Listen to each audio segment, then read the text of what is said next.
It's Wednesday. We're here in the foyer of the House of Commons, and we just had question period, and man, it was a lot of fun. Well, that may be an exaggeration. It was actually a bit brutal if you happen to be the Minister of Defence or the Minister of the Environment, because there are two giant issues today the government has to deal with, but you know all about that. We want to look beyond question period, beyond the daily battle right now, to the next true battle, which is the election campaign. Don't know when it's going to happen. We've also had a poll today showing that the Conservative support generally has fallen substantially. Liberals and Conservatives right about neck and neck. That may delay the election, but it will come inevitably, and when it does, I think it's going to be a corker. I have with me one of my colleagues, Dominic Leblanc, and New Brunswick, right? Yep. All right, MP for New Brunswick.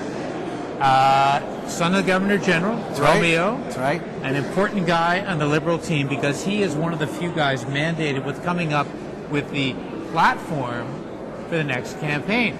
So we got Dominic here. We're going to talk a little bit about the platform. I suspect you're not going to tell the folks exactly what it's going to be, but let's talk a little bit about the process. How do we get to develop? How does a big national party get to develop a platform? Garth, it's been a fascinating exercise for me. Mr. Dion asked in January Bob Ray and Scott Bryson and me to work with, for example, Joan Bourassa, who's been elected by the party membership as our national chair for platform and policy, to work together to try and come up with what will be, as you said, hopefully the next agenda of a Liberal government. We've been lucky because the 2006 Leadership Convention was also a policy convention. A number of resolutions were passed at the plenary sessions on a whole wide range of subjects. The same thing happened in 2005 when the party was in power, in government. We had another policy convention, and the leadership campaigns themselves generated a lot of interesting policy ideas. So the first thing we did is sit down as a group and sort of do an inventory of what policy documents the party had sanctioned up to now. We came up with a pretty interesting range of stuff. Obviously, if you put it all together, and you understand economics better than I do, there are billions and billions of dollars of commitments that couldn't be met. Unlike the Conservatives, we want to try and have a platform that is realistic and can be achieved. Mr. Dion's instructions were quite clear to come up with a document that will be 35, 40 pages long, not 150. Nobody believes anymore a shopping list or a catalog of a whole bunch of precise programs that in the end governments may not be able to do. It's going to be very faithful to Mr. Dion's three-pillar approach. There's no doubt that there's going to be an important component on making Canada's economy competitive and productive, also having a green economy in Canada. The other important element in terms of process, Garth, the other important element has been consultations with caucus colleagues. And I know, I remember very fondly an evening where you made a presentation to our Economic Policy Committee, and almost as soon as the discussion was concluded, a bunch of people were phoning each other saying, look, we have to have a special meeting to get together with Garth because you had some very interesting ideas, particularly around the question of tax policy.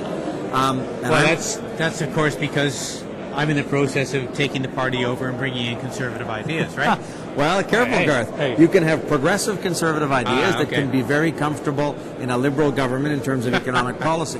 You and I may disagree on employment insurance for seasonal workers, as an example, but that's the reality of the areas we represent. Yeah. That being said, the economic policy is very exciting. For me, I have a background in law and more in social policy. I've learned a lot from people like you and John McCallum and others in developing what I hope will be a much different economic policy focus than the Conservatives. The idea that they cut a consumption tax, the GST, it's bad economic policy. Consumption taxes, in fact, are amongst the fairest taxes. They've neglected to make any real effort to reduce personal income taxes. They've done nothing, for example, to help students with the high cost of post-secondary education. They've ignored issues like child poverty and the child tax benefit. So there's a lot of room, I think, for Liberals to have innovative ideas in the economic pillar.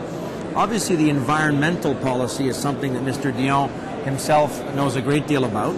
I think we'd be lying if we said that a lot of the stuff he talked about in his leadership campaign won't find itself in the election platform. Yeah. And of course, as you know, the leader's been making a number of speeches in the last number of months on issues like crime, and the importance of being smart on crime, effective at reducing crime. Some of those ideas will obviously be reflected in the platform, as will his carbon budget and other speeches that he's made. So if you're looking for, if your viewers are looking for ideas, there's no doubt if you look at some of the things the leader's been saying and some of the things the party membership has been saying, we'll try and put it all together in a coherent, responsible platform that will be fiscally responsible and socially progressive. All right, let me ask you one final question here. Is this an exercise in being popular? In other words, how do you determine what should go into a platform? Is it because of what constituents say, what members say, what party polling shows? Is this just, like, I'm thinking Prime Minister Harper said when he was campaigning, we're never going to tax income trusts. 10 months later, bang, they get into power and they do it. And of course the Liberals were criticized under Jean Chrétien, saying we'll scrap the GST and then not doing it. So, you know, some of the people watching this may be a little jaded, a little callous about this whole thing. So have we refined the process now, that what we say we're going to actually do?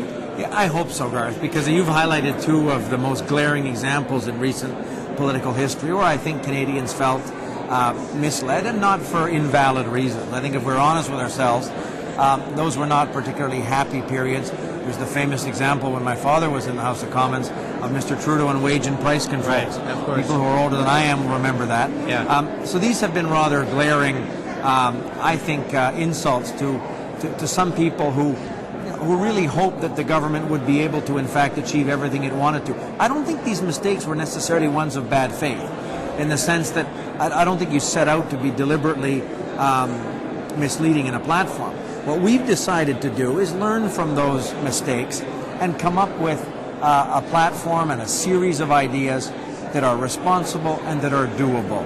And the idea that you'd make big, grand promises simply to curry political favor really boomerangs later on when you realize that, well, for financial reasons, for policy reasons, you're not able to do that. So I'm very confident that what Mr. Dion will ultimately agree to, and again, it's important in a platform process. I think people understand that in the end it's the leader that has the final word on what is the platform. So one of the important things we've been doing as a group, I should have been perhaps clear about that, we've been meeting with him on a regular basis. As different versions and different drafts are put together, we want to make sure that he's comfortable at least with the direction we're going in.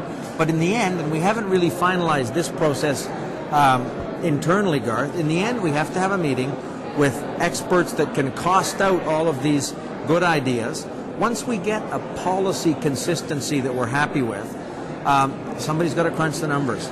And in order that we not have a deficit when we return to office, and that the ideas be economically responsible, the final sort of financial cut hasn't yet happened. And it's basically in that process where I think we'll know what is doable and what is desirable, and we're going to stick to what is doable, and make sure that we're, unlike the Conservatives, we don't hold out a whole bunch of ideas or reverse ourselves once we get in government. Even if it wasn't specifically betraying a promise, there's no doubt they've made a number of dramatic sort of conversions on policy areas, from the environment to foreign affairs, and we're going to be careful not to do that too. All right, Dominic Leblanc, thank you very much. Thanks, guys. Fascinating how we come up with this. Thank you for watching MPTV.